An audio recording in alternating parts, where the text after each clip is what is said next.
तो hello everybody.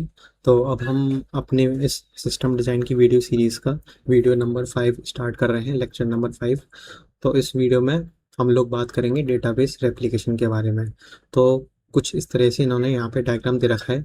तो एक हाई लेवल ओवरव्यू मैं आपको दे देता हूँ उस डायग्राम का, कि यहाँ तक तो हमने देख लिया था कि वेब ब्राउज़र अगर जो क्लाइंट है वो अगर गूगल डॉट कॉम पर जा रहा है तो सबसे पहले जो रिक्वेस्ट है वो डीएनएस पे जाएगी। डीएनएस आईपी एड्रेस देगा, वो आईपी एड्रेस लोड बैलेंसर का होगा और उसके बाद लोड बैलेंसर उस पर्टिकुलर रिक्वेस्ट को राउट करेगा एक पर्टिकुलर वेब सर्वर पर, सर्वर 1 या सर्वर 2।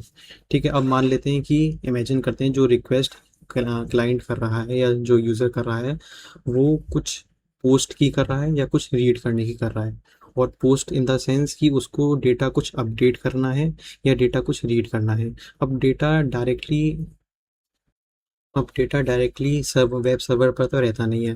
तो वेब सर्वर क्या होते हैं, कुछ डेटाबेस से कनेक्ट होते हैं वेब सर्वर, कि अगर उन्हें कुछ डेटा को अपडेट करना होगा तो वो एक अपडेट क्वेरी चला देंगे डेटाबेस में, और अगर उन्हें कुछ रीड करना होगा तो वो रीड क्वेरी चला देंगे डेटाबेस में।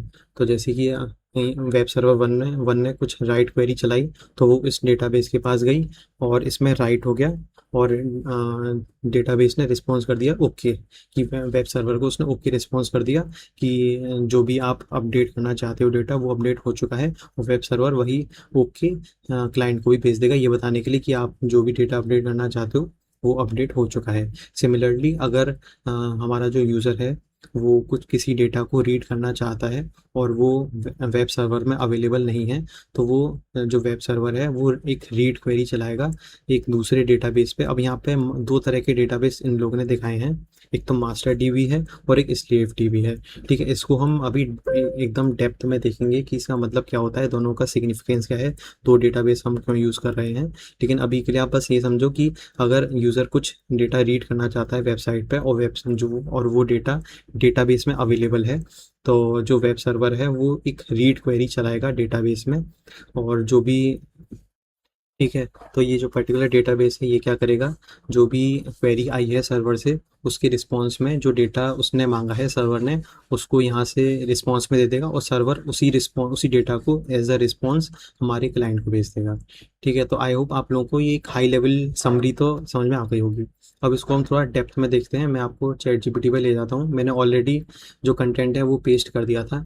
ठीक है, अब हम इसको एक इन डेप्थ एक्सप्लेनेशन इसका समझते हैं। ठीक है, अब देखते हैं क्या कहता है कि this section explains one of the most important concepts in scalable backend systems. कि अगर आप कोई वेब एप्लीकेशन या स्केलेबल सिस्टम बना रहे हो तो हम डेटाबेसेस को कुछ इस तरह से रखते हैं। ठीक है, हम डेटाबेसेस को कि दो यहाँ पे डेटाबेस होते हैं, दोनों को रेप्लिकेट करना पड़ता है, राइट क्वेरी इधर जाती है रीड क्वेरी इधर जाती है, तो कुछ इस तरह से स्ट्रक्चर बनता है, कुछ इस तरह से आर्किटेक्चर बनता है। अब ये क्या कह रहा है कि डेटाबेस रेप्लिकेशन की हम लोग बात कर रहे हैं। रेप्लिकेशन का मतलब है keeping copies of the same database on multiple servers. कि हमारे पास सिर्फ हम अगर एक डेटाबेस यूज़ कर रहे हैं तो उसी की हमने एक और कॉपी बना दी है एज अ दूसरा डेटाबेस। कि हम एक डेटाबेस यूज़ नहीं कर रहे, हम यहाँ पे दो डेटाबेसेस को यूज़ कर रहे हैं। जैसे कि यहाँ पे भी डायग्राम में इसने दिखा रखा है, एक मास्टर डेटाबेस है हमारे पास और एक स्लेव डेटाबेस है हमारे पास। तो और दोनों एक दूसरे की कॉपी है। ठीक है, जो मास्टर डीबी है ये हमारा मेन डेटाबेस है, और जो स्लेव डेटाबेस है वो इसी की कॉपी है। जो डेटा मास्टर डेटाबेस के अंदर है वही डेटा स्लेव डेटाबेस के अंदर है। ठीक है, दिस इम्प्रूव्स, और इससे हमें सुपर पावर क्या मिलती है कि ये हमें हमारी परफॉर्मेंस बढ़ाता है, हमारी रिलायबिलिटी को बढ़ाता है, हमारी अवेलेबिलिटी को बढ़ाता है। परफॉर्मेंस इन द सेंस कैसे बढ़ाएगा वो हम अभी आगे देखेंगे।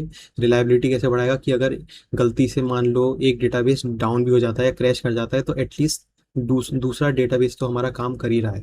ठीक है, और अवेलेबिलिटी भी बढ़ाता है कि अगर एक अवेलेबल नहीं है तो दूसरा तो अवेलेबल है।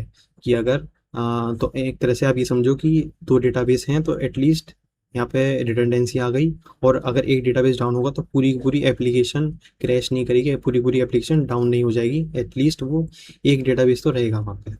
अब प्रॉब्लम विदाउट रेप्लिकेशन, कि हम रेप्लिकेशन, एक तो इन्होंने यहाँ पे बता दिया कि हम रेप्लिकेशन कर रहे हैं, कि मास्टर डेटाबेस की एक कॉपी हमने स्लेव डेटाबेस बना के रखा है। अब ये बता रहे हैं कि अगर हम रेप्लिकेशन नहीं करते तो क्या दिक्कतें आ सकती थी। ठीक है, तो उसके बारे में हम यहाँ पे बात करेंगे। तो suppose you only have one database, हमारे पास सिर्फ एक डेटाबेस है कि जो यूज़र हैं उसने कुछ रिक्वेस्ट करी एप्लीकेशन को, और एप्लीकेशन के पास जो डेटा है वो एक सिंगल डेटाबेस से उठ करके आ रहा है। अब यहाँ पे हमारे पास इमेजिन करो कि हमारे पास सिर्फ एक ही डेटाबेस है। यही डेटाबेस जो एक डेटाबेस है वो हैंडल करता है सारी की सारी रीड क्वेरीज को, सारी की सारी राइट क्वेरीज को। रीड क्वेरीज का मतलब है कि जो यूज़र है वो कुछ कंटेंट पढ़ रहा है, ठीक है, उसने बस कंटेंट मांगा और वो बस रीड कर रहा है। फॉर एग्जांपल विकीपीडिया, अगर मैं यहाँ पे आपको विकीपीडिया पे ले चलता हूँ, तो विकीपीडिया अगर मैं यहाँ पे क्लिक करूँगा तो जैसे ही रिक्वेस्ट गई तो ये एक रीड क्वेरी है। अ, ये तो इनका जनरल पेज आ गया, इंग्लिश में क्लिक करता हूँ, हाँ ठीक है। अब ये जो रिक्वेस्ट गई ये डेटाबेस पे गई, और डेटाबेस के अंदर कुछ चेंज नहीं हुआ, कुछ मॉडिफाई नहीं हुआ, कुछ अपडेट नहीं हुआ, कुछ डिलीट नहीं हुआ।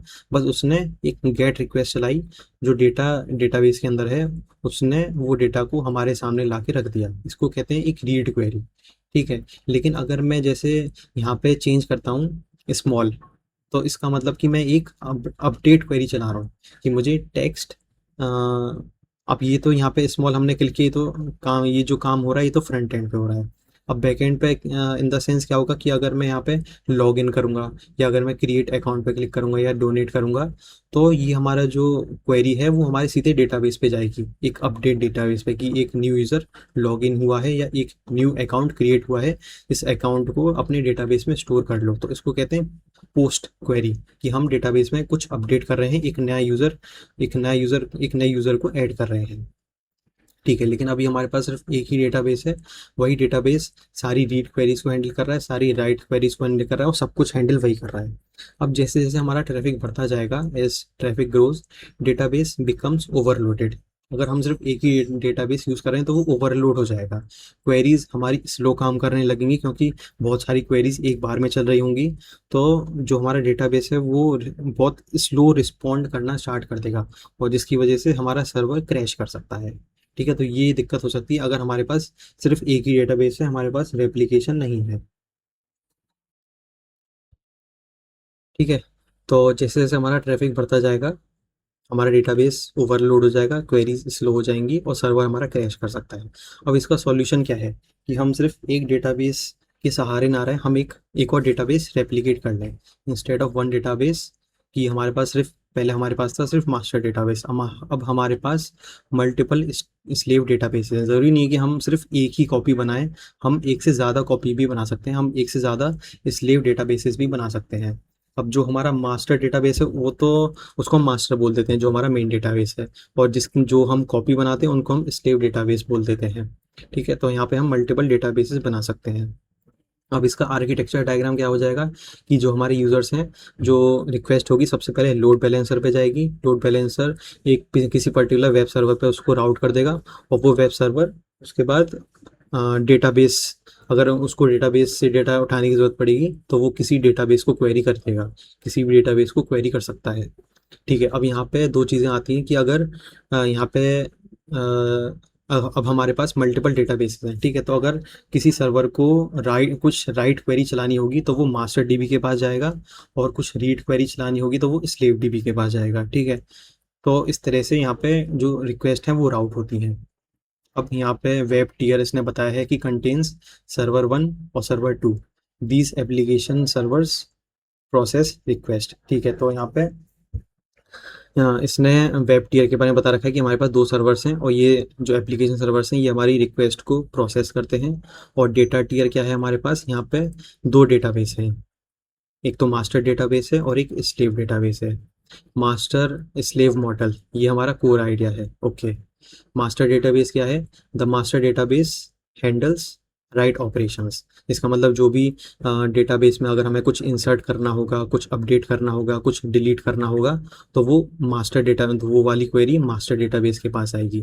फॉर एग्जांपल सपोज यूज़र ने अपना कोई पासवर्ड चेंज किया, तो एप्लीकेशन जो है वो रिक्वेस्ट करेगी डेटाबेस को कि आप अपडेट यूजर्स में सेट पासवर्ड न्यू पासवर्ड से चेंज कर दो, and this query must go to master database, okay.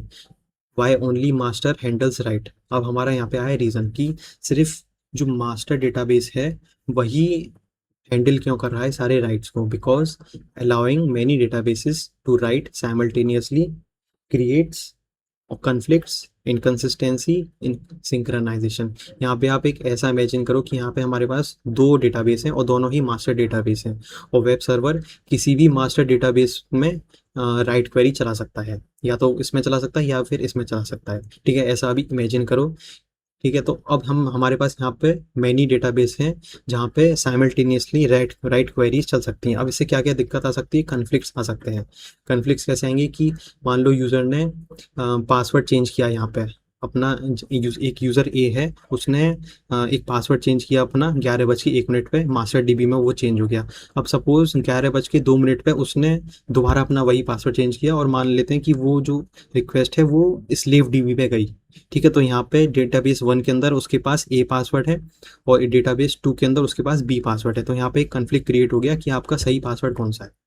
ठीक है, इनकंसिस्टेंसी हो जाएगी कि अगर हम यहाँ पे कुछ अपडेट कर रहे हैं, मान लो कि दो यूजर्स हैं, यूज़र ए यूज़र बी, उसने यूज़र ए ने कुछ अपडेट किया, क्या अपडेट किया होगा उसने, इमेजिन करते हैं कि उसने कोई ई कॉमर्स वेबसाइट में हम काम कर रहे हैं, और यूज़र ए ने एक प्रोडक्ट की बात, ई कॉमर्स वेबसाइट है और एक प्रोडक्ट का सिर्फ एक ही स्टॉक बचा हुआ है, और यूज़र ए ने उसको खरीद लिया, मतलब कि उसको अपने कार्ट में डाल लिया, और वो चीज़ यूज़र बी ने भी डाल ली। यूज़र ए इंडिया में है और यूज़र बी क्या इमेजिन करते हैं कि अफगानिस्तान में है। ठीक है, यूज़र ए ने उस प्रोडक्ट को अपने कार्ट में डाल लिया, यूज़र बी ने अफगानिस्तान से उस प्रोडक्ट को अपने कार्ट में डाल लिया। तो यहाँ पे एक इनकंसिस्टेंसी हो गई कि अब वो जो प्रोडक्ट है वो आखिर डिलीवर किस पे होगा। ठीक, क्योंकि स्टॉक तो सिर्फ एक ही प्रोडक्ट का है। ठीक है, तो यहाँ पे इनकंसिस्टेंसी आ सकती है, सिंक्रोनाइजेशन प्रॉब्लम्स आ सकती हैं कि जो हमारा डेटा है वो सिंक नहीं है, कि किसी को कि यूज़र ए को कुछ और डेटा दिख रहा है, यूज़र बी को कुछ और डेटा दिख रहा है। तो ये सब चीज़ें ना हो, ये सारी प्रॉब्लम्स ना हो, हमारे पास सिर्फ वन सोर्स ऑफ ट्रुथ होता है। ठीक है, वन सोर्स ऑफ ट्रुथ होता है। अब बात करते हैं हम यहाँ पे स्लेव डेटाबेसेस की। स्लेव डेटाबेसेस सिर्फ रीड ऑपरेशंस हैंडल करते हैं। Example, select star from products, यहाँ पे हम सारे सारे प्रोडक्ट्स को रीड कर रहे हैं, तो ये जो पर्टिकुलर क्वेरी होगी वो स्लेव डेटाबेस के पास जाएगी। इसको हम कुछ इस तरह से भी लिख सकते हैं, सिलेक्ट स्टार फ्रॉम पोस्ट, हम सारे पोस्ट को रीड कर रहे हैं, और ये जो पर्टिकुलर क्वेरी होगी ये स्लेव डेटाबेस के पास जाएगी। ठीक है, अब यहाँ पे इन्होंने रेप्लिकेशन प्रोसेस के बारे में बताया है कि master database continuously copies its data to slaves, कि जो मास्टर डेटाबेस है वो कंटिन्यूसली कॉपी करता रहता है अपना पूरे डेटा को स्लेव डेटाबेस में, जिससे कि दोनों सिंक्रनाइज्ड रहें। ठीक है, जो न्यू अपडेट हुआ है डेटा वो कंटिन्यूसली स्लेव डेटाबेस में भी चेंजेस होते रहे, जिससे कि अगर कोई यूज़र कुछ गेट रिक्वेस्ट करता है तो उसको लेटेस्ट डेटा दिखे। तो मास्टर डीबी हमारे पास वो रेप्लिकेट चेंजेस करता रहता है स्लेव डीबीज में। ओके, सो स्लेव्स कंटेन, फिर इसके बाद यहाँ पे आता है हमारा रेप्लिकेशन प्रोसेस, ये हमारा हो गया था। और देख लेते हैं इसको, master database continuously copies its data to slaves. ठीक है, so slaves contains almost same data. ठीक है, जैसे कि हमारा जो स्लेव डेटाबेस है वो भी मास्टर डेटाबेस के साथ इन सिंक रहा है, सिंक्रनाइज्ड है। अब ये देखते हैं कि वाई दिस इम्प्रूव्स परफॉर्मेंस, ऐसा आर्किटेक्चर एडॉप्ट करने से हमारी परफॉर्मेंस कैसे इंक्रीज हुई। Most applications have far more reads than writes. ठीक है, इसी लाइन का मैं वेट कर रहा था कि बहुत सारे जो मोस्टली एप्लीकेशंस होते हैं उनमें रीड ऑपरेशंस ज़्यादा हो रहे होते हैं अदर देन राइट ऑपरेशंस। इसका एग्जांपल मैं आपको ये बता दूं, फॉर एग्जांपल अगर आप लोग इंस्टाग्राम चलाते हो तो मोस्ट ऑफ द पीपल क्या करते हैं, वो इंस्टाग्राम में कुछ पोस्ट अपडेट कुछ पोस्ट नहीं करते, मतलब अपनी, मतलब बहुत कम ही लोग होते हैं जो अपनी पोस्ट करेंगे अपने इंस्टाग्राम प्रोफाइल पे, या फिर रोज़ रोज़ अपना यूज़र नेम चेंज करेंगे या पासवर्ड चेंज करेंगे। ऐसे बहुत कम लोग होते हैं कंपेरेटिव टू जो सिर्फ वहाँ पे इंस्टाग्राम को स्क्रॉल करने आते हैं, रील्स देखने आते हैं। तो अगर कोई यूज़र इंस्टाग्राम स्क्रॉल कर रहा है या सिर्फ पोस्ट ही देख रहा है तो एक तरह से वो रीड क्वेरी चला रहा है। ठीक है, मतलब कि वो सिर्फ डेटा को रीड कर रहा है इंस्टाग्राम के डेटाबेस में से। तो रीड क्वेरीज बहुत ज़्यादा होती हैं राइट क्वेरीज से, तो हमने रीड क्वेरीज के लिए एक अलग से डेटाबेस डिफाइन कर दिया कि जो भी रीड क्वेरी आएगी वो सिर्फ स्लेव डीबी के पास जाएगी, जिससे कि मास्टर डीबी पे लोड कम पड़े, मास्टर डीबी हमारा ओवरलोड ना हो। ठीक है, और रीड क्वेरी बहुत फास्ट होती है, तो वो स्लेव डेटाबेस खट से उसको डेटा प्रोवाइड कर सकता है, और जो वेब सर्वर हैं वो क्लाइंट को शो कर सकते हैं डेटा को, जिससे कि यूज़र एक्सपीरियंस भी अच्छा रहे। आप इमेजिन करो कि हमारे पास मास्टर डीबी है, उसमें ही सारी की सारी रीड क्वेरी चल रही है, सारी की सारी राइट क्वेरी चल रही है, तो एक तरह से ओवरलोड हो जाएगा। ठीक है, और सिंक्रोनाइजेशन होने में भी दिक्कत आएगी। एग्जाम्पल इंस्टाग्राम की व्यूइंग पोस्ट, बहुत सारे लोग बस पोस्ट देखने आते हैं इंस्टाग्राम पे। और उसके बाद आता है ना, अगला एग्जांपल है व्यूइंग प्रोफाइल्स की, बहुत सारे लोग एक दूसरे की प्रोफाइल्स देखते रहते हैं, वॉचिंग रील्स, ये भी एक रीड रिक्वेस्ट है। और पोस्टिंग फोटो, मैं ये नहीं कह रहा कि बहुत कम लोग इंस्टाग्राम पे फोटोज पोस्ट करते हैं, मैं बस ये कह रहा हूँ कंपैरेटिवली जो लोग फोटोज पोस्ट करते हैं वर्सेस जो लोग सिर्फ फोटोज देखने आते हैं, तो उसका रेशियो पोस्टिंग फोटोज वाले का जो नंबर है वो बहुत कम होता है करस्पॉन्डिंग टू जो सिर्फ रीड रिक्वेस्ट करते हैं। ठीक है, तो ये हमारी एक राइट रिक्वेस्ट हो गई। Millions read constantly, few users right comparatively. ठीक है, राइट करने वाले बहुत कम होते हैं और रीड करने वाले बहुत ज़्यादा होते हैं। So instead of one dB handling all reads, you distribute reads across many slaves. ठीक है, तो ज़रूरी नहीं है कि हमारे पास सिर्फ एक ही स्लेव है, हम यहाँ पे मल्टीपल स्लेव डीबीज लगा सकते हैं रीड करने के लिए, क्योंकि रीड हमारी एक हैवी क्वेरी है। रीड हमारी एक नंबर ऑफ क्वेरीज रीड करने के लिए ज़्यादा आती हैं, तो ज़रूरी नहीं है कि एक स्लीव डेटाबेस ही सारी की सारी रीड क्वेरीज को हैंडल कर पाएगा। हम यहाँ पे हमारी ज़रूरत के हिसाब से, हमारे ट्रैफिक को देखते हुए, कितना ट्रैफिक हमारी वेबसाइट पे आ रहा है, हम उस हिसाब से मल्टीपल स्लेव डीबीज को इंट्रोड्यूस कर सकते हैं हमारे आर्किटेक्चर के अंदर। ठीक है, तो ये बात होगी हमारी, you distribute reads across many slaves. For example read request one है वो स्लेव वन पे चली गई, जो रीड रिक्वेस्ट टू है वो स्लेव टू पे चली गई, जो रीड रिक्वेस्ट थ्री है वो स्लेव थ्री पर चली गई। This massively reduces load. Okay, अब अगला टॉपिक आता है why systems have more slaves.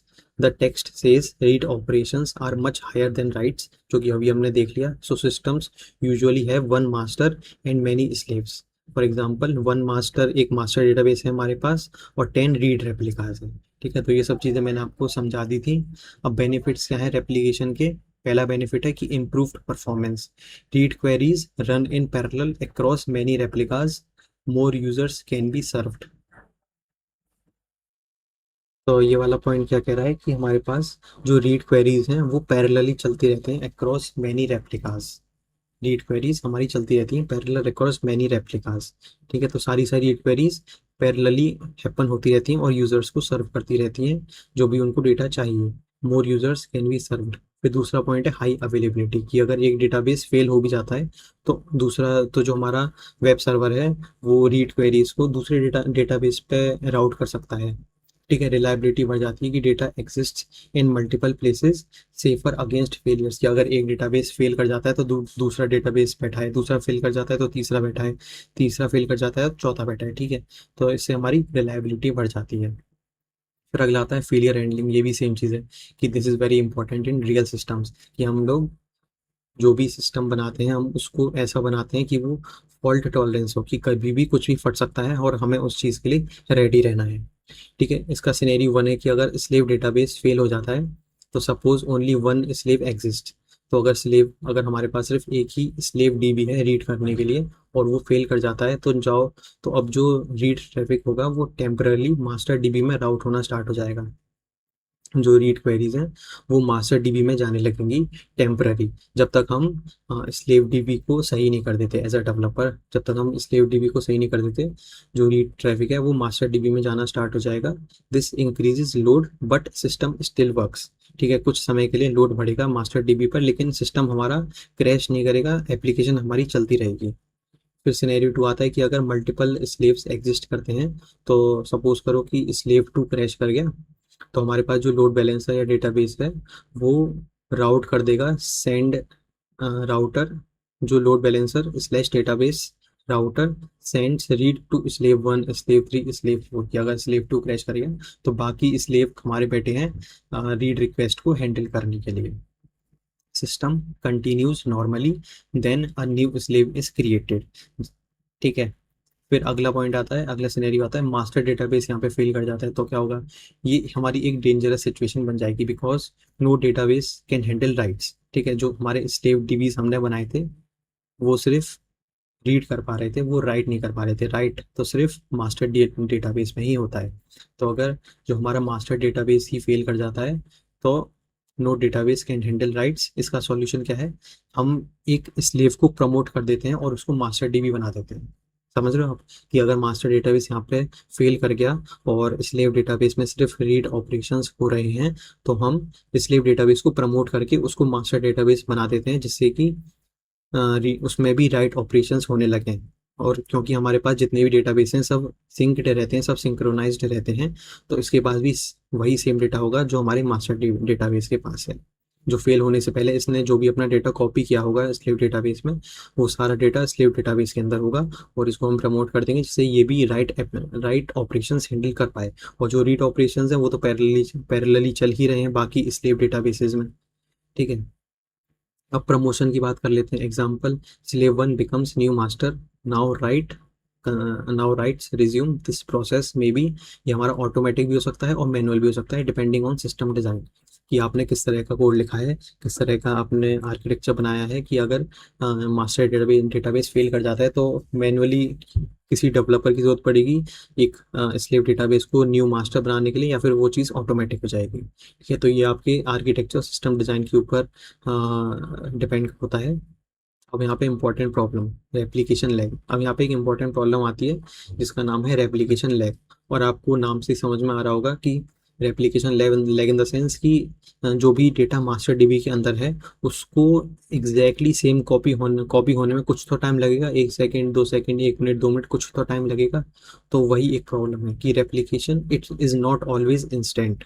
Suppose user ने अपनी प्रोफाइल अपडेट करी, मास्टर तो अपडेट हो गया इमीडिएटली, लेकिन स्लेव अभी अपडेट नहीं हुए हैं। तो अगर आप लोगों ने देखा हो कि आप कुछ पोस्ट करते हो या अपनी प्रोफाइल पिक्चर को अपडेट करते हो इंस्टाग्राम पे, तो इंस्टाग्राम तो दिखाता है कि वो अपडेट हो चुकी है सक्सेसफुल, लेकिन अगर आप जैसे ही उसको रीलोड करते हो तो वो वहाँ पे दिखती नहीं है, फिर भी पुरानी ही दिखती रहती है। क्योंकि जब आप रीलोड कर रहे हो तो वो एक रीड रिक्वेस्ट है, और वो रीड रिक्वेस्ट मास्टर डेटाबेस के पास तो जा नहीं रही, वो तो स्लीव डेटाबेसेस के पास जा रही होगी। और रेप्लिकेशन लैग की वजह से जो स्लीव डेटाबेस हैं अभी उसमें डेटा सिंक्रोनाइज्ड हुआ नहीं होगा, जो भी आपने न्यू प्रोफाइल चेंज करी है वो अभी वहाँ पे आई नहीं होगी। तो इसको कहते हैं रेप्लिकेशन लैग। इसलिए आप बार बार रीलोड करने पे फिर वहाँ पे दिखने लगता है कुछ समय बाद कि आपने अपनी न्यू प्रोफाइल चेंज कर दी है, फिर उसके बाद आपकी प्रोफाइल पे न्यू प्रोफाइल पिक्चर दिखने लगती है। तो यही हमारी प्रॉब्लम है। Now user reads from slave and sees old data, this is called replication lag. Why text mentions not up to date. अब टेक्स्ट ने कुछ मेंशन किया है नॉट अप टू डेट, कि इसका मतलब क्या है कि व्हेन मास्टर क्रैशेस, जब हमारा मास्टर डेटाबेस क्रैश कर जाएगा, द प्रमोटेड स्लेव में बी मिस लेटेस्ट चेंजेस। ठीक है, अब इसका क्या मतलब है कि इमेजिन करते हैं कि हमारा मास्टर डेटाबेस फेल कर गया, तो उस केस में हम क्या करेंगे कि स्लेव डेटाबेस को प्रमोट कर देंगे। लेकिन इमेजिन करो कि जब हमारा मास्टर डेटाबेस फेल कर गया, तो उसने जो न्यू चेंजेस हैं वो सिंक्रोनाइज किए ही नहीं अपने स्लेव डीबीज में, तो उसमें अभी भी पुराना डेटा चल रहा है और उसको हमने प्रमोट भी कर दिया है, और ये वाला डेटाबेस फेल कर गया है। तो यही प्रॉब्लम है हमारी कि व्हेन मास्टर क्रैशेस, जो प्रमोटेड स्लेव होगा वो मिस कर देगा लेटेस्ट चेंजेस को, because replication was delayed. This can cause data inconsistency. ठीक है, तो ये कुछ कुछ प्रॉब्लम्स है हमारी मल्टीपल डेटाबेस यूज़ करने की और रेप्लिकेट करने की। ठीक है, अब यहाँ पे कुछ रिकवरी स्क्रिप्ट्स के बारे में ये हमें बता रहा है कि to fix missing data, systems में run synchronisation tools, recovery scripts, reconciliation processes. ठीक है, तो ये जो कुछ जो सिस्टम है वो ऑटोमेटिकली कुछ सिंक्रोनाइजेशन टूल्स को यूज़ कर सकता है, सिंक्रोनाइज अपने डेटा को मास्टर डीबी के साथ सिंक्रोनाइज करने के लिए कुछ स्क्रिप्ट्स वो चला सकता है, पावर शेल स्क्रिप्ट्स, या इनका कुछ रिकंसिलिएशन प्रोसेस होता होगा, तो उसकी मदद से ये अपने आप अपने जो पुराना डेटा है उसको अपडेट कर सकते हैं न्यू डेटा में। अब यहाँ पे कुछ एडवांस्ड रेप्लिकेशन मेथड्स की बात हो रही है। The text mentions multi master replication. अब इसमें क्या होता है, तो इसमें मल्टी मास्टर रेप्लिकेशन में क्या होता है कि अब यहाँ पे अब तक तो हमारे पास सिर्फ एक डेटाबेस था जिसमें हम राइट कर रहे हैं। अब ये क्या कह रहा है कि मल्टीपल डेटाबेसेस एग्जिस्ट करते हैं जिनमें हम राइट ऑपरेशन कर सकते हैं। ठीक है, तो ये अब जैसे कि यहाँ पे मल्टीपल डेटाबेसेस एग्जिस्ट करें, इसका मतलब है कि जो हमारा सिस्टम है, जो हमारा एप्लीकेशन है, उसकी ऐसी ज़रूरत पड़ी होगी कि वो लोग मल्टीपल डेटाबेसेस को उन्हें राइट करवाना पड़े। मतलब multiple databases right operations handle कर सकते हैं, मतलब कि उनका सिस्टम और कॉम्प्लेक्स हो गया होगा। तो यूज फॉर ग्लोबल सिस्टम, जो बड़े बड़े हाईली स्केलेबल सिस्टम्स होते हैं, जैसे कि इंस्टाग्राम हो गया, फेसबुक हो गया, इनके पास यूज़र्स बहुत ज़्यादा हैं, ट्रैफिक बहुत ज़्यादा आता है, तो ये लोग मल्टीपल राइट डेटाबेसेस को यूज़ करते ही करते होंगे। मतलब कि मल्टीपल डेटाबेसेस जिसमें राइट ऑपरेशंस हो सकते हैं। ठीक है, तो एक कॉन्सेप्ट ये भी एग्जिस्ट करता है। फिर अगला टॉपिक ये हमें बता रहा है सर्कुलर रेप्लिकेशन, कि databases replicate to each other in circular form used in advanced distributed systems. कि जो डेटाबेसेस हैं वो अपने आप को सर्कुलर फॉर्म में रेप्लिकेट कर सकते हैं। इसको अभी हम और अब ये किस तरह से कर रहा है सर्कुलर फॉर्म में भी, तो उसको हम आगे देखेंगे, लेकिन अभी के लिए आप इतना ही समझ लीजिए। ठीक है, सिंपल एनालॉजी क्या कह रहा है कि think of master as original notebook and sleeves are photocopies. ठीक है, तो आप इस तरह से एनालॉजी समझ सकते हैं। Writing only original notebook can be edited. ठीक है, ये हमारी एनालॉजी है। Reading any one can read can create photocopies, this reduces crowd on original notebook. ठीक है, तो इस तरह से आप एक एनालॉजी यहाँ से समझ सकते हैं। अब फुल आर्किटेक्चर्स की समरी क्या होगी कि यूजर ने रिक्वेस्ट भेजी, वो लोड बैलेंसर के पास गई, लोड बैलेंसर ने वेब सर्वर पर राउट कर दी। वेब सर्वर अगर राइट रिक्वेस्ट है वो तो मास्टर डीबी के पास चली जाएगी, और कोई रीड रिक्वेस्ट है तो वो स्लेव डीबी के पास चली जाएगी, और मास्टर डीबी अपना जो डेटा है वो रेप्लिकेट करता रहेगा स्लेव डीबीज में। ठीक है, तो ये फुल आर्किटेक्चर समरी हो गई, और फाइनल कोर आइडिया बता रहा है कि जो डेटाबेस रेप्लिकेशन है उसका सिंपल सा आइडिया ये है कि वो हेल्प करता है सिस्टम्स को स्केलेबल बनाने के लिए, फास्टर रीड्स करवाने के लिए, हाई अवेलेबिलिटी रखने के लिए, और फॉल्ट टॉलरेंस इंश्योर करने के लिए। और ये चारों पॉइंट मैं आपको ऑलरेडी समझा चुका हूँ। ठीक है, तो मेन प्रिंसिपल क्या है कि राइट जो का वो मास्टर डेटाबेस के पास जाएगा, और जो रीड क्वेरी होगी वो स्लेव डेटाबेस के पास जाएगी। This is a foundational architecture pattern used in large scale systems, जैसे कि यूट्यूब, इंस्टाग्राम, अमेजोन, नेटफ्लिक्स। ये जो बड़े बड़ी कंपनियां हैं, बड़े बड़े एप्लीकेशंस हैं, ये इसी आर्किटेक्चर को फॉलो करते हैं। ठीक है, इसमें और भी ज़्यादा कॉम्प्लेक्सिटी आती है, तो उसको तो हम अभी नहीं देख रहे हैं। अभी हमारा जो स्कोप है वो लिमिटेड है। इसी जो ये वेबसाइट हमें समझाने की कोशिश कर रही है। ठीक है, अब अभी तो अब जैसे जैसे हम लोग आगे बढ़ेंगे अपनी वीडियोस में, तो मैं जो कंपनीज के टेक लॉस होंगे उसको भी लेके आऊँगा, उसको भी आपको एक्सप्लेन करने की कोशिश करूँगा, जिससे कि आप एक अच्छे इंजीनियर बन सकें, आपको सिस्टम अच्छे से डिज़ाइन करना आ पाए, और आप सोच समझकर सिस्टम डिज़ाइन डिसीजंस ले पाएँ, आर्किटेक्चरल डिसीजंस ले पाएँ। ठीक है, तो ये तो हमने एक तरह से डेटाबेस रेप्लिकेशन को इन डेप्थ समझ लिया। एक बार हम ये और पढ़ लेते हैं कि इस वेबसाइट पे क्या लिखा है, कि master database handles write operations, all the data modifying commands like insert, delete, update हो गया, must be send to the master database. और स्लेव डेटाबेस क्या होता है कि वो हैंडल करता है रीड ऑपरेशंस को, improving performance and reliability. Since the ratio of reads to writes is higher in most applications, thus number of slave databases in a system is usually larger than the number of master databases। ठीक है, I hope आप लोगों को एकदम बढ़िया से सब कुछ समझ में आ रहा होगा, और ये मुझे दोबारा समझाने की ज़रूरत भी नहीं पड़नी चाहिए। ठीक है, इसके बेनिफिट्स क्या हैं? Improved performance through parallel read operations, और हाई अवेलेबिलिटी ये इंश्योर करता है, डेटा रिलायबिलिटी इंश्योर करता है थ्रू रिडंडेंसी। ठीक है, तो परफॉर्मेंस को इम्प्रूव कर रहा है क्योंकि हमारे पास जो रीड ऑपरेशंस है वो पैरेलली चल रहे हैं। फिर आता है यहाँ पे फेलियर हैंडलिंग की बात। If only one slave database is available and it was offline, जो रीड ऑपरेशंस हैं it will be directed to the master database temporarily. ठीक है, तो ये हमारी एक फेलियर हैंडलिंग हो गई। In case multiple slave databases are available, जो रीड ऑपरेशंस होंगे उनको रीडायरेक्ट कर दिया जाएगा to other healthy slave databases, and a new server will replace the old one। okay, and if next point, if the master database, अगर master database ही हमारा offline हो जाता है तो स्लेव डेटाबेस को हम प्रमोट कर देते हैं to be the new master, और उसमें कुछ कुछ प्रॉब्लम्स आती हैं, वो भी मैंने आपको बता दी थी, जैसे कि रेप्लिकेशन लैग हो गया। और in production system the chosen slave database might not be up to date, वो अब ज़रूरी नहीं कि वो अप टू डेट हो, यहाँ पे रेप्लिकेशन लैग एग्जिस्ट कर सकता है। Hence data needs to be updated by running data recovery scripts, methods like multi masters and circular application could help. ठीक है, तो ये हमने इस वीडियो में डेटाबेस रेप्लिकेशन के बारे में एकदम बढ़िया से देख लिया, सबको समझ लिया, इन डेप्थ समझ लिया। ठीक है। तो आई होप आप लोगों को ये लर्निंग एक्सपीरियंस अच्छा लगा होगा और डेटा बेस रेप्लिकेशन के बारे में सब कुछ आपको इन्फॉर्मेशन मिल गई होगी, आपको सब कुछ बढ़िया से समझ में आ गया होगा। तो इस वीडियो के लिए इतना ही रखते हैं। अगली वीडियो में हम कंटिन्यू करेंगे कैशिंग से, सेक्शन 6 कैशिंग। ठीक है, तो इस वीडियो के लिए इतना ही। आप लोग ऐसे ही पढ़ते रहिए और आगे बढ़ते रहिए। Thank you.